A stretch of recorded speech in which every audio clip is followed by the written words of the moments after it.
in economics, right? Everybody is a student of economics, and some of us have gone through it, and then now basically hammer in all of you those graphs, those equations, etc. We know a lot of people have phobia for that. And that's something which becomes true. So in that context, why is that? Simple. It begins again with a simple proposition. How do I stand out from the rest of the crowd? How do I stand out from the rest of the crowd? Somewhere I have to stand out from the rest of the crowd by creating a unique competency in me. And how that competency comes when I introduce some complexity. Instead of explaining something simple, what if I were to use a graph? What if I were to use an equation? Yes, fair enough. Graphs, geometry, equations are simple way of representing things. Good. Very good. Yes, it is. It's much easier to represent something on a geometrical form or in a form of an equation. But then, that is fine. Everybody is doing that. So what should I do? I think I should make it a little more complex, a little more additional. So I introduce one more element, one more variable into that graph, into that geometry, into that equations, into algebra, bring in some calculus, throw in some limits, throw in some different mathematical models which are there. Everybody follows suit. So each one starts doing that.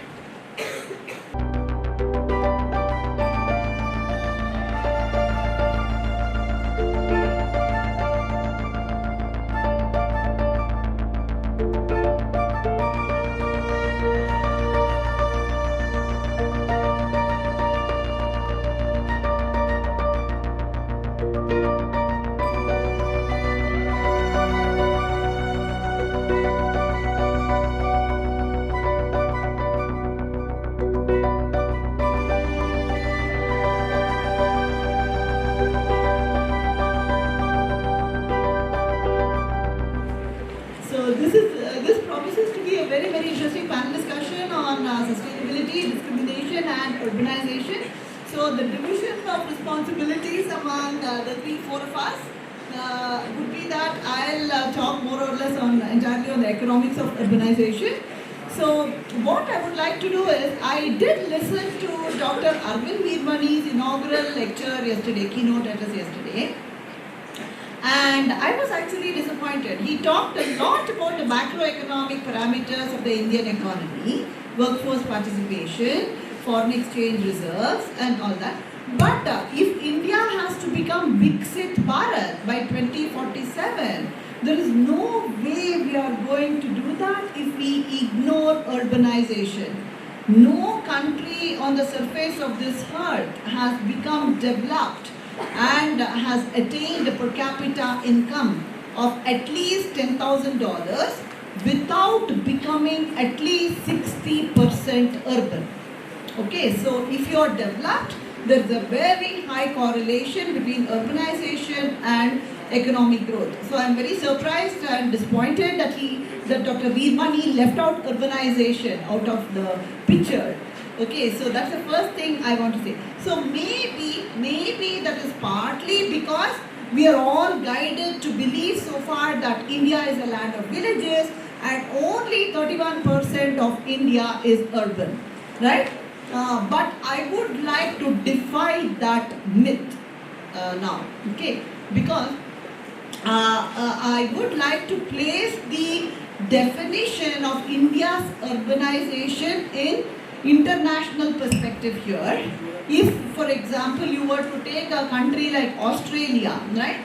They define urbanization based only on one criteria, which is 1,000 people. That's it. If you're crossing 1,000 and becoming 1,001, you're urban. Begin with sustainability. And all of us have heard about sustainability or read about sustainability and so much about the sustainable development goals, all of that in our classes. So you should know that it's about preserving resources and systems around three major spaces. One is of course the environment, the other is the social space, and then we also talk about the economic space. And I'm talking here primarily for students. so they kind of get the clarity of the flow. Right? So we're talking about preserving resources and systems around environment, social and say business spaces such that the needs of the present and the ability of the future generations to meet their needs is balanced. Right? This is what is sustainability all about. So the principles of sustainability, they aim at nullifying or minimizing the damage which is caused by human actions. Right? And that's why the Sustainable Development Goals have been so clearly chalked out. Now when we come to urbanization, I has already spoken at length, but I have a bit more to this, not to conflict or anything, but just as my understanding. So we, she gave the definitions, and so urbanization could happen, 2-3 ways. One is a natural increase in population, right? The other is, of course, migration of people from rural areas to urban. That's another way of urbanization, another way when urbanization is happening.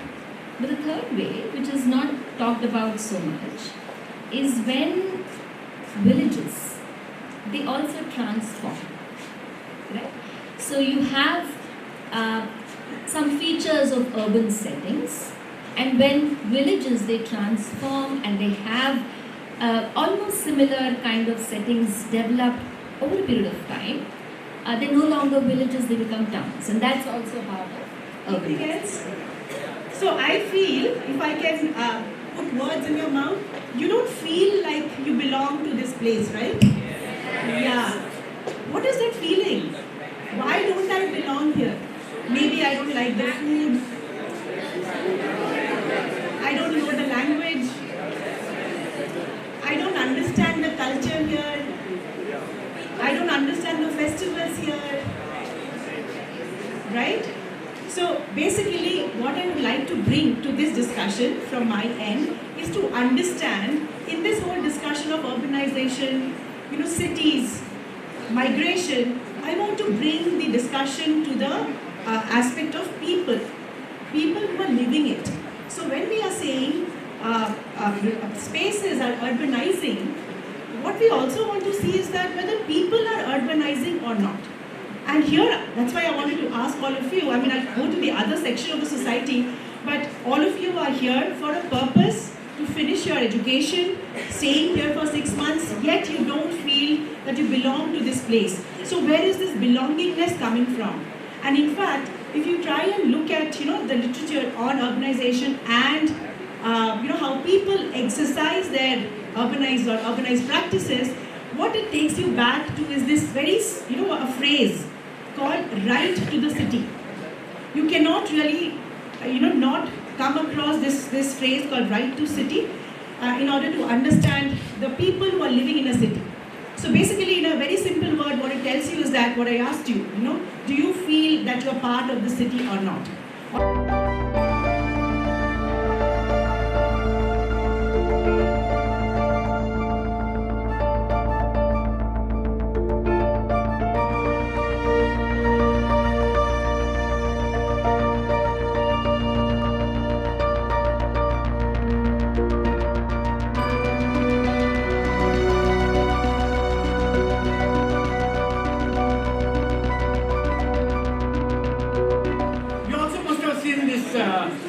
badminton tournament. In badminton tournament going on TV, and when we see, we don't have to shake ourselves inside our drawing hall. When I was sitting there, when particularly people are having wrestling, you shake in your chair. And that's what is happening. Suddenly I thought that I should tell a few things, 2 or 3 things. One thing is that in all this urbanization, migration, the force of this present development, and Neeraj agrees, though I disagree with him in many things, Neeraj agrees with this, that the development, what is defined by this GDP, I don't think I can speak without my, this is the class which I address many times. And, but all these things are good. But one thing, in case if I just want to draw your attention, that during 1960s and 70s, we were much ahead of China. So when you compare ourselves with China or any of the countries which were almost on par with India when we got independence. So China got independence in 1949. South Korea got independence in 1948, almost on the same day, 15th August. But today where exactly South Korea stands and where exactly India stands, in case if you just compare them, then still we have a lot more to do. You see, I'll just give you the data of Chinese economy. It is around 18.43 trillion today, and India is just 3.94 trillion economy today. And even in case of GDP per capita, we cannot even compare that with China. They are around 13,140 US dollars. But in case of India, it's around 2,730 US dollars. But will we be Vikasit Bharat by 2047? Yes, but again, with few riders. Historically, we were developed nation, right? If you see the Angus Madison's work, the world economy and millennium perspective, you see India was a dominating economy, and from 1st to 10th century, we had 32.8% of the world GDP share with us. And from 11th century to 16th century, India was second largest GDP. Now, Keshav sir in a way put that foundation taking the reference of China. So during the course of my presentation, the top next 10 minutes on and off I would be getting in the reference of China, largely because the SEZ, Special Economic Zone, was introduced, or the nomenclature was introduced in India in the exit policy statement of 1997-2002. Now, having said that, why did I say nomenclature? Because even before that we had something similar policy called as an export processing zone. So if that is the case, why is that change of a name, right? Was it just a change of a name? It was the visit of a Mursali Maran to the Shenzhen SEZ in 1996-97 made him to think that it is the coinage, it's the word of an SEZ that can be a big changer, big game changer. So before that, we had something called as an export processing zone since 1963-64. To begin with, it was in Kandla, wherein it was put in place just to offset the loss of a Karachi port we had just at the time of an independence.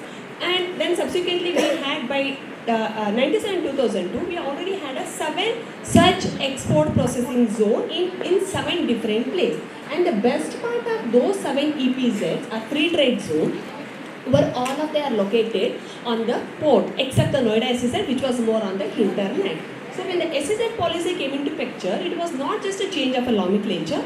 We also came up with a specific policy which were not actually in the SEZ in the earlier EPZ structure. So what is that?